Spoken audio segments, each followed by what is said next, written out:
Namaskar friends, once again welcome back to our channel Prashant Sir Official with yet another interesting topic, that is bracketing and matrixing in case of stability studies. Before making this video, I have made two more videos, so kindly request you to visit those videos as well to understand the basic concepts about the stability studies, and one video was made on the assigning the shelf life. So I will provide the link for both these videos in the description box. Do visit to those videos as well. In today's video we are going to discuss about what is the meaning of bracketing, what is the meaning of matrixing, what are the limitations, what are the advantages, and how, when, where we can apply bracketing and matrixing in order to reduce our load without compromising the expectation from the regulatory authorities. So let us begin. What is bracketing? Definition of the bracketing as per ICS Q1D is: bracketing is the design of stability schedule such that only samples on the extremes of certain design factors, example strength, container size and or fill volume, are tested at all points as in full design. इसका सीधा सीधा मतलब है कि हम लोग extreme को test करेंगे, बीच वाला हम कुछ भी टेस्ट नहीं करेंगे. करेक्ट.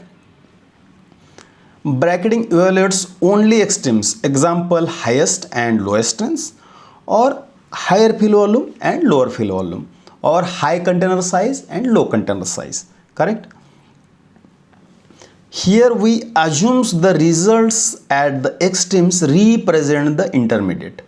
मतलब अगर 10, 15, 20 का मेरे पास फिल वॉल्यूम है तो 10 का और 20 का अप्लाई करता है स्टेबिलिटी को, तो इसका हम अज्यूम करते हैं कि बीच वाला जो 15 ml का है वो भी अप्लाई करेगा. ठीक है. For better understanding, see the picture. Here we have one strength of 10 milligram, another strength of 100 milligram, and in between strength of 50 milligram. We can kick out the 50 milligram and we can study 10 milligram and 100 milligram, which will justify the 50 milligram. Look at this. For study we were having the 10 ml container volume, then 250 ml volume, then 500 ml volume. After bracketing we can skip 250 ml by applying the bracketing. By studying 100 ml and 500 ml for stability, we are able to justify that 250 ml is complying with the requirement of stability studies. Okay. Now what is matrixing? Definition of matrixing as per ICS Q1D is: matrixing is the design of stability schedule such that a selected subset of the total number of possible samples for all factor combinations would be tested at a specified time point. At a subsequent time point, another subset of samples for all factors combination should be tested. मैट्रिक्सिंग समझना थोड़ा difficult है, लेकिन हम लोग example के साथ जब देखेंगे you will understand it better. Okay. तो मैट्रिक्सिंग में क्या होता है? Matrixing test a subset of total number of sample across different time points and conditions, reduces the testing burden by omitting some combinations. For better understanding, look at these images. In matrixing, removal of some testing from all batches. अगर 3 batches है उसमें से कोई test point, time point हम लोग नहीं test करेंगे. Right. तो look at these pictures. Batch number 1 में हम कुछ पार्ट नहीं टेस्ट करेंगे, बैच नंबर 2 में कुछ पार्ट टेस्ट नहीं करेंगे, बैच नंबर 3 में कुछ नहीं करेंगे, सम पार्ट नहीं करेंगे, ऐसा. सो मोटा मोटी अगर देखेंगे तो बिफोर अप्लाइंग द मैट्रिक्सिंग अगर हमारे पास 10 मिलीग्राम का स्ट्रेंथ है, 50 मिलीग्राम का स्ट्रेंथ है, 100 मिलीग्राम का स्ट्रेंथ है, तो after applying matrix we can test 10 milligram for few time points, 50 milligram for other few time points, 100 milligram for some other time points, right? So this is basic understanding of matrixing and bracketing. Okay, now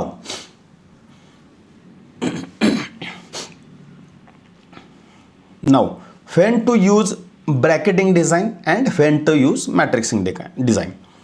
Bracketing design when drug products with multiple strengths, अपने पास 100 milligram का strength है, 500 का है, 1000 का है, ऐसे multiple strength है तो हम ब्रैकेटिंग यूज़ कर सकते हैं. Products in different container size and types, अगर प्रोडक्ट में 10 ml फिल वॉल्यूम है, 15 ml है, 20 ml है, या जार का साइज़ अपना 100 का है, 1000 का है, 2000 का है, तो वो केस में हम लोग ब्रैकेटिंग अप्लाई कर सकते हैं. मैट्रिक्सिंग डिज़ाइन कब अप्लाई कर सकते हैं? Products with many combinations of factors, example strength, multiple strength भी है, पैकेजिंग कन्फिगरेशन अलग है, मतलब 1 2 3 स्ट्रेंथ है, उसमें एक स्ट्रेंथ में मल्टीपल कंटेनर्स है, 5 ml फिल है, 10 ml फिल है, 15 ml फिल है, दूसरे स्ट्रेंथ में भी सेम स्टोरी है, तीसरे में भी सेम स्टोरी है. तो ऐसा अगर कॉम्बिनेशंस है वो केस में ब्रैकेटिंग अप्लाई करना थोड़ा डिफिकल्ट हो जाएगा, तो हम मैट्रिक्सिंग अप्लाई करते हैं. और दूसरा सबसे बड़ी बात है, ब्रैकेटिंग के लिए आपके पास मिनिमम 3 स्ट्रेंथ होनी चाहिए, क्योंकि आपको ब्रैकेट करना होता है. मैट्रिक्सिंग में आपके पास 2 स्ट्रेंथ भी रहेंगे तो भी आप मैट्रिक्सिंग अप्लाई कर सकते हो. When justified by the stability data trends, matrixing can be applied. What are the advantages and limitations? Advantages of bracketing: reduce the number of tests by focusing on extremes. मैट्रिक्सिंग में क्या होता है? Provide flexibility while reducing the sample and resource use. Limitations क्या है bracketing का? Risk if assumptions are incorrect. हमारा assumption ये होता है कि एक्सट्रीम्स बराबर है तो बीच वाला बराबर है, ये अजम्पशन गलत हो सकता है, ये रिस्क है. यहाँ पे लिमिटेशंस क्या है? May miss the unexpected trend between the omitted combinations. जो टाइम पॉइंट को हम टेस्ट नहीं कर रहे, वहाँ पे अगर कुछ समझो RS बढ़ रहा है तो हमको समझ में नहीं आएगा, और नेक्स्ट टाइम पॉइंट में ऑब्वियसली आएगा, लेकिन वो टाइम पॉइंट मिस करने का चांस इसमें स्कोप होता है. So these are the advantages and limitations of bracketing and matrixing. Now for better understanding, let's look at these examples. We will understand bracketing with these examples, right? So in this case we have 50 milligram strength, 75 milligram strength, 100 milligram strength, and we have container size of 15 ml, 100 ml and 500 ml. अगर ये combination है तो हमारे पास choice क्या है? Choice number 1, container size. यहाँ पे देखो 15 ml का हम टेस्टिंग कर रहे हैं, 500 ml का कर रहे हैं, लेकिन 100 ml का कुछ भी टेस्टिंग हम नहीं कर रहे during entire stability programme.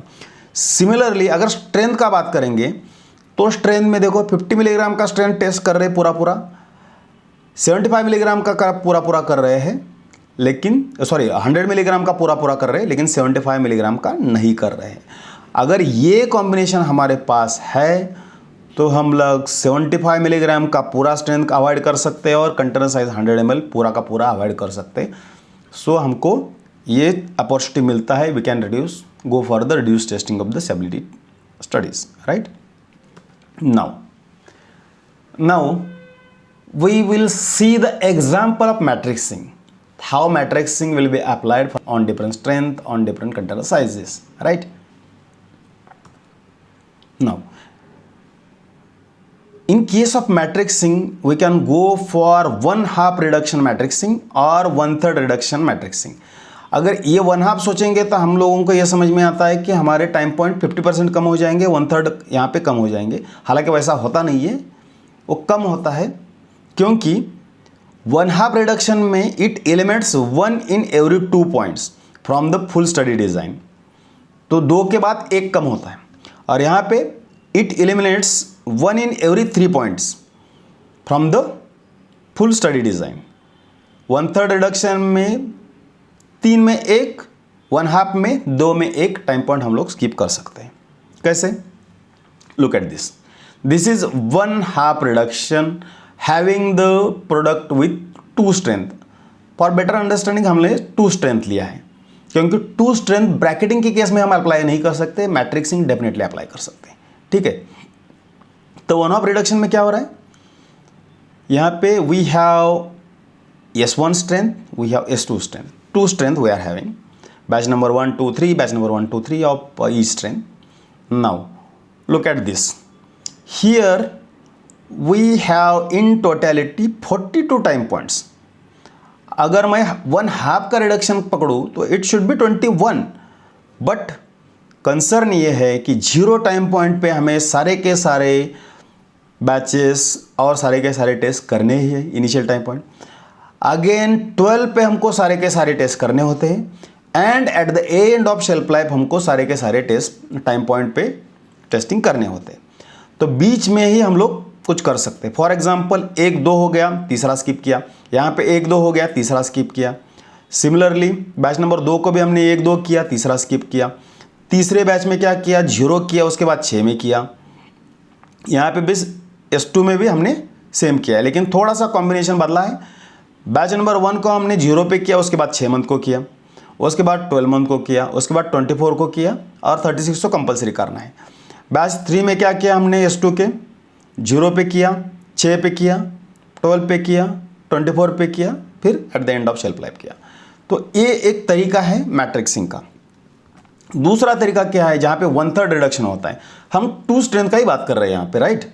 In case of product with 2 strength, that is S1 and S2, batch number 1 2 3, batch number 1 2 3, here for batch 1 0, then up at 3, here again 9 12, so similar to one half reduction. But batch number 2 में क्या किया हमने, 0 we are testing at 0 time point, we are also testing at 3, we are also testing at 6, that means 1 2 3, after 3 points we are skipping. Now here also 1 2 3, 3 में 1, यहाँ पे 3 में 1, look at this, यहाँ पे भी ये पूरा कर रहे हैं हम लोग बैच नंबर 3 में, यहाँ पे 1 स्किप हो रहा है। तो अगर डेफिनेशन से बात करेंगे तो 1/3 में हमें 42 सैंपल्स है, तो हमको लगभग 14 टाइम पॉइंट हमको मिलने चाहिए थे 1/3 में, लेकिन करने कितने पड़ रहे हैं, 32 करने पड़ते हैं, क्योंकि 3 में 1 स्किप होता है, राइट। और हमको same story, we have to test at 0 time point, we have to test at 12 months time point, we have to test all batches for all tests at end of the shelf life. Now here look at 3 strength matrixing. We have the products which have 3 strength, for example S1, S2 and S3. Again we have the container size A, B, C, that is 10 ml, 15 ml, 20 ml. Just assume the example. Now these are the keys. That means if we have 3 strength with 3 container sizes, then we can apply the matrixing in this way. For example, look at this. For S1 strength, T1 is applied for container size A.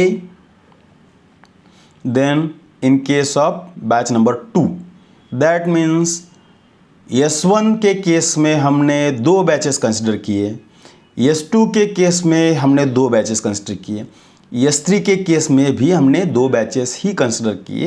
ये T1, T2, T3 का meaning हम आगे समझेंगे, पहले ये समझ लो, ठीक है। सिमिलरली अगर T2 का बात करेंगे तो T2 is batch number, T2 का भी टेस्ट पॉइंट है, उसमें भी हमने क्या किया, 2 ही बैच लिए हैं। देखो बैच 1 और बैच 2 में 3 में ही T2 दिख रहा है। आगे जाएंगे तो अगर T3 का बात करेंगे तो T3 भी देखो, अगर T3 का बात करेंगे तो T3 भी देखो, T3 में भी हमने 2 ही बैचेस कंसिडर किए हैं।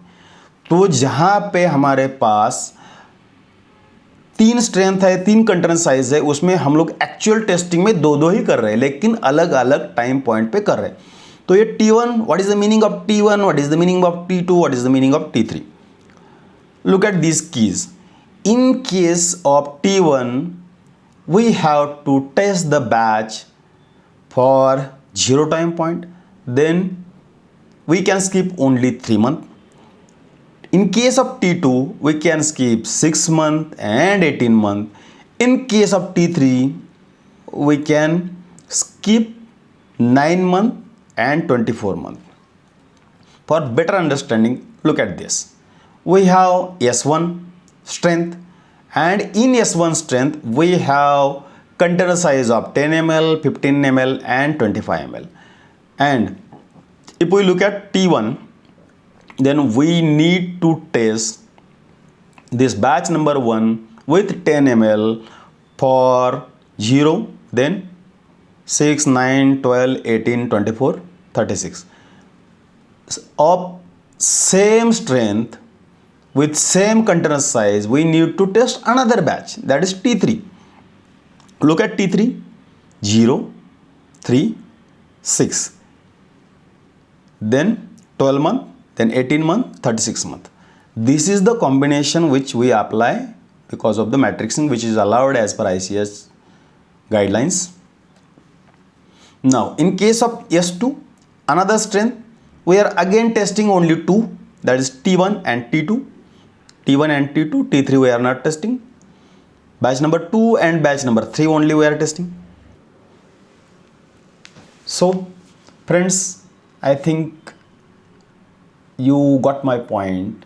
आपको ब्रैकेटिंग एंड मैट्रिक्सिंग कैसे करना है वो समझ में आया होगा. इस वीडियो को आपको बार बार देखना पड़ेगा for better understanding how to consider the time points. And this entire session is based on the ICS guideline, right? So you can refer the guideline as well. And still you have any doubt, any question, you can write me in comment box. I will try to explain. I will try to revert back to you.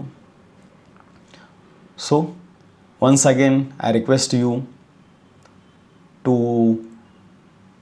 share this video with your friends. If you are new on this platform, do subscribe my channel. Thank you so much. Jai Hind friends.